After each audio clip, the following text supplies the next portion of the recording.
እውነት ለመናገር ሀሳቡን ወደ ፖሊስ ጣቢያ መሄድ ሀሳቡን ያመጡት ራሳቸው እነ ቡዜ እነ ዴቭ እነ ዳኒ ናቸው አይደል እንዴ ጋይስ? ስለዚህ ኤፍሬም እና ሩቲ ደግሞ እሺ ካላችሁ እንሄዳለን እኛ ምንም ችግር የለብንም ብሎ ሀሳባቸውን ተቀብለው ዴቭ ከና አብርሃም ጋር ሆኖ እነኛ ሶስቱ ደግሞ በራሳቸው መኪና ገብተው ሸመጠጡት መንገዱን። ከሄዱ በኋላ እዛ ከደረሱ በኋላ ወደ ውስጥ አንገባም ለምን ተባለ? ለምን ሲባል ወደ ፖሊስ ጣቢያ መግባት ፈሩ። እነ ዴቭ እነ ቡዜ ለምን ፈራችሁ? እናንተ እውነት ሀቅ ካላችሁ እውነት ይሄን ነገር ህግ ይፍታ ከኛ በላይ ነው ነገሩን ለህግ አሳልፈን እንሰጣለን ካላችሁ ለምንድን ነው ወደ ውስጥ መግባቱን ያልፈለጋችሁት? አያችሁ ነገሩ ዞሮ ወደ እናንተ እንደሚመለስ ጠንቅቃችሁ ስለምታውቁ ነው። ጠንቅቃችሁ ስለምታውቁ ነው እምቢ ያላችሁት እንጂ እውነት እናንተ ሀቅ ቢኖራችሁ ወደ ውስጥ መግባት አትፈሩም ነበር። መጀመሪያ ለምንድን ነው ተረጋግታችሁ ኤፍሬምንና ሩታን መንገድ ላይ ካቆማችሁ በኋላ እንደዛ በጫጫታ በጋጋታ ያን መሰለ የቡዜ ድምጽ ጋይስ፣ እኔ የቡዜ ድምጽ እኔ ጤንነቷ ራሱ እያሳሰበኝ ነው። የቡዜ ማለት ነው። በእንደዛ አይነት ጩኸት አሁን ላይ ጤንነቷ እያሳሰበኝ ነው። እውነት ለመናገር እንዴት እንደምትጮህ መቼም አይታችኋል። እንደዛ ከመጮህ ይልቅ ተረጋግታችሁ ነገሩን ቆም ብላችሁ አስባችሁ አብርሃምንም አሳምናችሁ ሩታንም ኤፍሬምንም አሳምናችሁ ወደ ቤት ተመልሰው ልጁ ወደ መውሰድ ወዳለባችሁ ቦታ ሐኪምም ከሆነ ሩታም ቢምትልበት ምክንያት የላትም። ወደ ጸበልም ይሁን እሱ ወደሚያምንበትም እምነትም ይሁን ወደሚጸለይበትም ቦታ ኤቭሪቲንግ እናንተ ናችሁ የምታውቁት። እሱን መውሰድ ወደ ፈለጋችሁበት ቦታ ለምን አንድ ላይ ሆናችሁ አልወሰዳችሁም?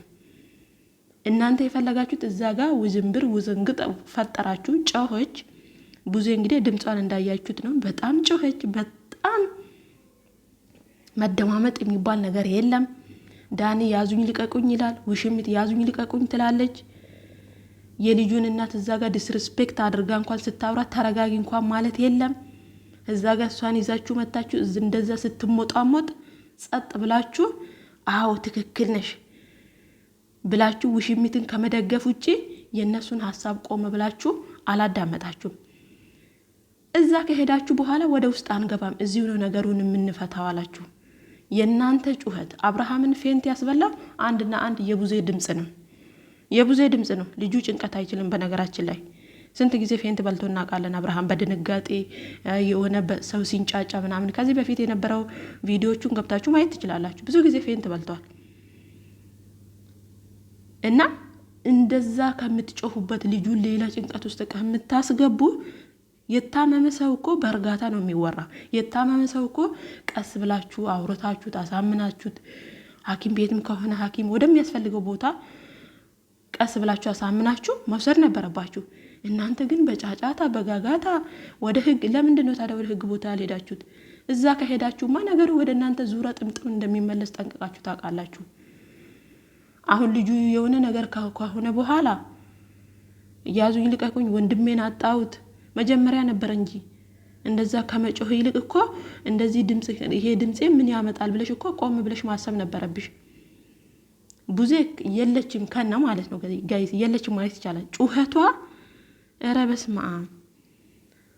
አብርሃም እዛ ጋር ፌንት የበላ ከነሱ ጩኸትና ከነሱ ድምጽ ውጪ ሌላ ነገር ምንም ሆኖ አይደለም። ተረጋግታችሁ ነው ልጁን ማሳመን ያለባችሁ። ተረጋግታችሁ ነው ነሩታን ማሳመን ያለባችሁ። ወደ ሐኪም ቤት ይሁን ወደ ፈለጋችሁበት ቦታ ውሰዱ። በጉልበት የሚሆን አንዳች ነገር የለም።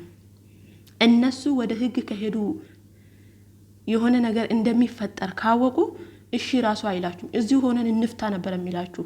እናንተ ግን እነሱን በሌላ መንገድ ለማስፈራራት እነሱ ላይ የእናንተ ዛቻ ነው እንጂ ታያችሁ ይሄ ነገር ቤት ወዴት ይመጣል ብላችሁ ግራ ቀኙን አይታችሁ አላገናዘባችሁትም። ለማስፈራራት የተጠቀማችሁት ወደ ህግ አካል እንሄድ ያላችሁት እዛ ስትደርሱ እናንተ ናችሁ አፍራችሁ ቁጭ ያላችሁት። እና በጣም ነው የምታሳፍሩት። በጣም ማለት ነው እናንተ ነበራችሁ የምትታሰሩት። እነ ሩታ እና ኤፍሬም ሳይሆን እናንተ ናችሁ የምትታሰሩት። አንደኛ ልጁ የማይፈልጋትን ሴት አስከትላችሁ ከእናቱ ከልጁ እናትና ከሚስቱ ለመለየት በዚህ ልክ ይሄንን መንገድ መጓዛችሁ ራሱ እናንተን ህግ ያስጠይቃችኋል። ህግ እኮ እነማን ናችሁ እናንተ ለሱ ምንድናችሁ ብላችሁ ብትጠየቁ እናንተ ወንድማማቾች ነን ልትሉ ትችላላችሁ። እቺስ ምንድነች? ዋሌት ይመስል እሷን ለጥፋችሁ የምትሽከረከሩት እና እውነትን ተከትላችሁ ወንድማችሁ ማዳን ካለባችሁ የወንድማችሁ ጤንነት ካሳሰባችሁ እውነትን ተከትላችሁ ብትሄዱ ዛሬም ነገም አብርሃም እናንተ እጅ ላይ ነው ያለው። በዚህ ልክ ደግሞ ብዙ ባትፍጨርጨሪ